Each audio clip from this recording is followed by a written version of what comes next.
Hai, Assalamualaikum. Saya Zul pada Koponik dan DIY Malaysia. Hari ini kita sambung lagi dengan projek DIY solar ni. Okay, dalam video yang lepas saya dah tunjukkan macam mana cara untuk kita buat sambungan solar power system ni. Ini sistem 12 volt. Okay, kat sini kita ada solar charge controller. Yang ni solar charge controller 10A. Kita ada 3 DC breaker. Satu untuk input daripada solar panel, kemudian untuk sambungan bateri dan juga untuk sambungan load. Dan saya tunjukkan sekali macam mana cara untuk kita pasangkan dan kita gunakan fuse block ni untuk memastikan kita punya cabling semua selamat, dan kalau ada overcurrent, fuse ini akan putus dan kita akan boleh mengelakkan pada masalah kabel terbakar dan sebagainya. Untuk output kita ada cigarette lighter jack dan juga 2 USB quick charge 3.0, dan ini cuma switch untuk on dan off kan kita punya output ni. Jadi untuk hari ini kita akan tambah lagi satu peralatan yang dipanggil sebagai inverter, dan fungsi inverter ni adalah untuk menukarkan voltage DC daripada bateri kepada voltage AC 240 volt sama dengan current yang ada dekat dalam rumah kita daripada bekalan TNB tu. Jadi kita bergunakan untuk onkan kipas, lampu, TV, dan juga mungkin hari ini kita akan pasangkan pada kita punya pump aquaponik. Okey, ini inverter yang kita akan pasang hari ini.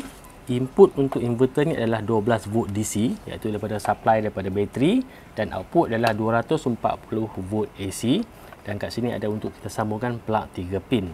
Maksimum power untuk inverter ni adalah 300 watt, tapi inverter ni memang pure sine wave. Dan untuk kita pilih inverter ni, kita kena pastikan input voltage mesti sama dengan sistem solar yang kita buat. Macam ni, sistem solar ni ada 12 volt, jadi saya perlu gunakan inverter 12 volt. Sebab inverter ni ada yang 12 volt, ada 24, ada 36, ada yang 48 volt. Dan yang ni sebenarnya adalah inverter untuk kita gunakan dalam kenderaan, dalam kereta. Sebab tu inverter ni dia ada cigarette lighter jack. Jadi sekarang ni apa yang saya perlu buat, saya perlu pasangkan lagi satu cigarette lighter port untuk kita buat sambungan ni. Sebenarnya dalam video yang lepas kita dah pasang satu cigarette lighter port kat sini, tapi masalahnya kabel yang datang bersama dengan soket ni terlalu kecil. Jadi untuk kita pasangkan inverter ni, sebab inverter akan gunakan current yang agak tinggi, jadi adalah lebih selamat kita pasangkan lagi satu cigarette lighter port ni sama macam ni. Kita akan pasangkan kat sini, kita akan pasangkan dalam electrical box. Kemudian sambungan kita akan sambung direct kepada fuse block, dan fuse kita akan gunakan fuse 15A. Untuk keselamatan, sebelum kita nak buat penyambungan, saya akan offkan dulu breaker pada bahagian load ni. Dan inilah kelebihan kalau kita gunakan DC breaker macam ni, sebab mudah untuk kita on dan off kan input dan juga output pada kita punya solar charge controller dekat atas ni. Dan harga breaker ni pun agak murah. Kalau tak silap saya, satu breaker ni dalam RM23. Dan nanti saya akan letakkan link dekat video description, jadi tuan-tuan boleh dapatkan breaker yang sama. Untuk sambungan kepada inverter ni, saya akan gunakan kabel 10 gauge ataupun 6mm. Saya akan pasangkan pada kita punya fuse block. Kita sambungkan dulu untuk kabel negatif. Okay, kalau masih ingat, ni semua terminal negatif. Dan kalau inverter tu draw lebih daripada 15A, fuse ni akan terputus. Jadi apa yang kita perlu buat, kita cuma perlu gantikan fuse. Sebab fuse ni adalah peralatan keselamatan.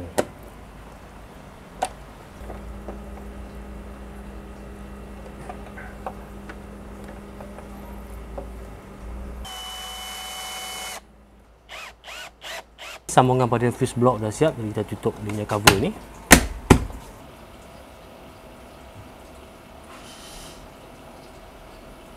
Okey, untuk kita pasangkan cigarette lighter port ni pada electrical box ni, saya akan tebuk lubang kat sini dengan menggunakan hose saw saiz 30mm. Kita akan tebuk sini bahagian tengah-tengah ni.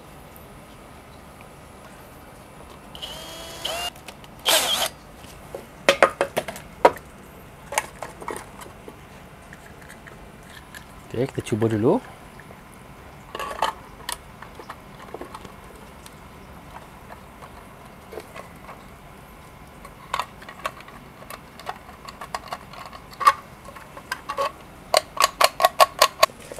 Okey, dah siap. Kita dah pasangkan cigarette lighter port. Nanti kita akan lekatkan pada bahagian ni. Jadi kita kena tebuk dua lubang untuk kabel gland, entry gland, untuk kabel positif dan negatif ni masuk ke dalam ni. Okey, untuk pasangkan kabel entry gland ni sepatutnya kena gunakan hose saw saiz 11 ataupun 12. Tapi saya tak ada hose saw yang kecil, jadi saya gunakan step bit ni. Kita akan tebuk sampai saiz 12mm.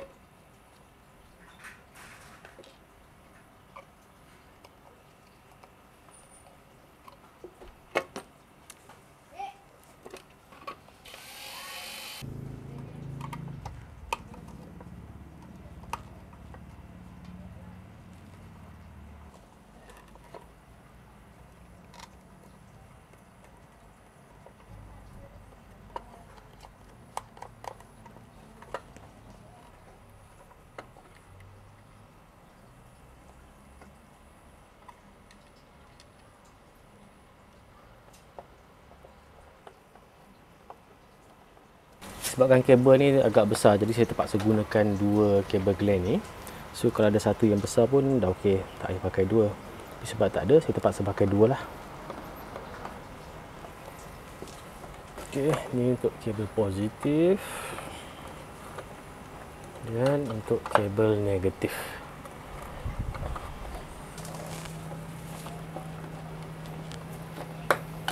Untuk sambungkan kabel ni pada soket ni, kita perlukan spade connector ni. Kita akan pasang pada kabel ni.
Okey, dah siap sambungan, tapi kena pastikan positif dan negatif polariti mesti betul. So kita boleh tutup balik box ni. Okey, kita kemaskan kabel ni sikit. Kita gunakan kabel klip ni.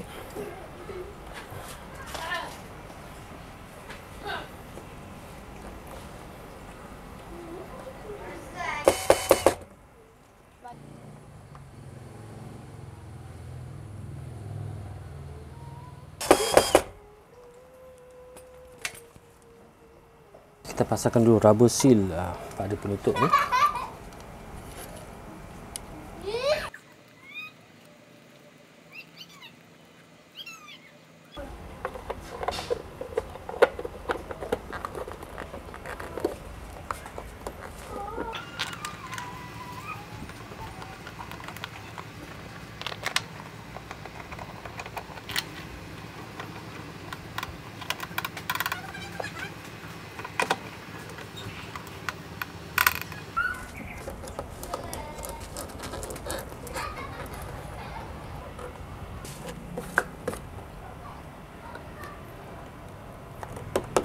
Okey, cigarette lighter pot kita dah pasang. Jadi sekarang saya akan mount dulu kita punya inverter ni. Sebelum saya onkan inverter ni, saya akan mount dulu. Saya akan letakkan pada bahagian bawah ni. Okey, kalau tengok wiring ni mungkin nampak macam berserabut sikit. Tapi kalau tuan-tuan tengok daripada video yang pertama, macam mana saya pasang semua ni, tuan-tuan akan mudah faham. Sebab dalam video tu memang saya tunjukkan satu persatu sambungan. Ni adalah sambungan kepada video tu. Jadi kalau tuan-tuan tengok dulu video yang pertama tu, tak ada masalah untuk faham semua sambungan yang ada kat sini. Untuk di video tu boleh tengok link kat atas ni. Okey, untuk lekatkan inverter ni, saya akan gunakan steel band ni. Kita akan ikatkan kita punya inverter pada board ni supaya mudah untuk kita tengok. Dan kita perlu skrukan pada bahagian bawah ni. Dan paling penting pastikan steel band ni tak menutup bahagian lubang ni. Lubang ni sebagai lubang untuk laluan haba panas daripada inverter ni, sebab inverter ni dia akan menukarkan DC kepada AC dan dalam proses tu dia akan menghasilkan haba. Jadi kena pastikan lubang udara ni tak tertutup. Kita dah mounting inverter ni. Bahagian output dia sambungkan plug 3 pin pada bahagian ni. Ni bahagian input kita akan sambungkan pada cigarette lighter pot. Kabel ni agak panjang, jadi saya nak kemaskan kabel ni. Saya ikat dengan menggunakan kabel tie, tapi jangan terlalu ketat. Alright.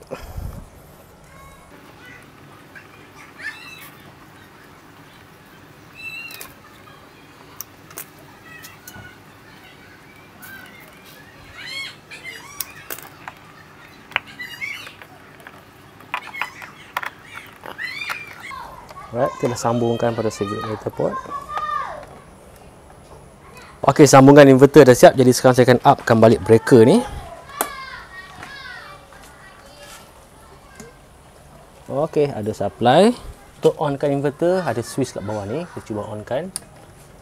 Okey, lampu dah menyala. Maksudnya sekarang ni kita dah ada supply 240 volt AC. Jadi kita boleh sambungkan TV kat sini, kipas angin, lampu, charger laptop, pump semua boleh gunakan kat sini. Tapi maksimum power, total power cuma 300 watt sahaja. Dan kalau tuan-tuan ada load yang lebih besar, tuan-tuan akan dapatkan inverter yang lebih besar. Cuma kena pastikan input dia mesti sama dengan sistem yang tuan-tuan buat. Kalau tuan-tuan buat sistem solar 12 volt, kena cari inverter 12 volt. Kalau 24, kena cari inverter 24. Sama juga kalau 48 pun kena cari inverter yang support input 48 volt. Dan output rating mesti sesuai dengan peralatan yang tuan-tuan nak sambungkan dengan sistem solar. Macam ni cuma 300 watt, jadi saya punya maksimum load hanya 300 watt sahaja. Dan inverter ni pun dekat bahagian ni pun ada juga output USB, kita boleh guna juga. So sekarang kita ada, sini ada 2, sini pun kita ada 2 lagi output USB.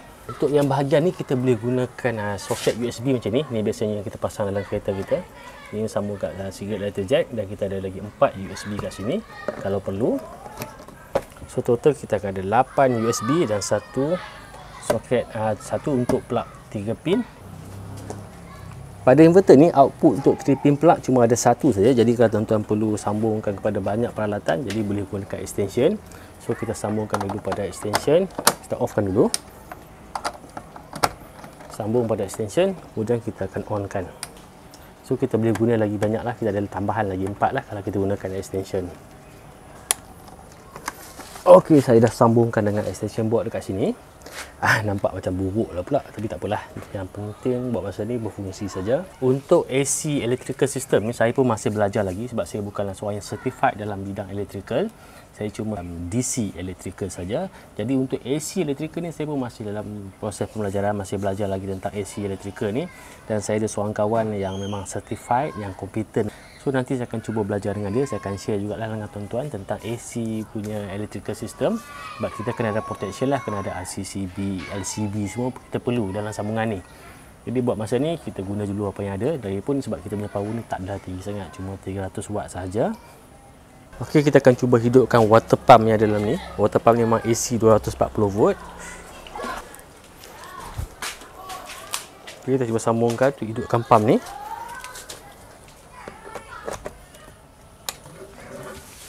Okey, pump dah hidup. Jadi sekarang ni sistem aquaponik siakap ni sedang menggunakan kuasa daripada sistem solar. Dah lama tak tengok ikan siakap kan, kita tengok. Wow. Wow. Okey, sekarang ni saiz kebanyakannya dah saiz 4 inci lebih, ada 4 inci setengah. Yang 5 inci pun ada saya tengok itu. Alhamdulillah setakat ini nampak sihat.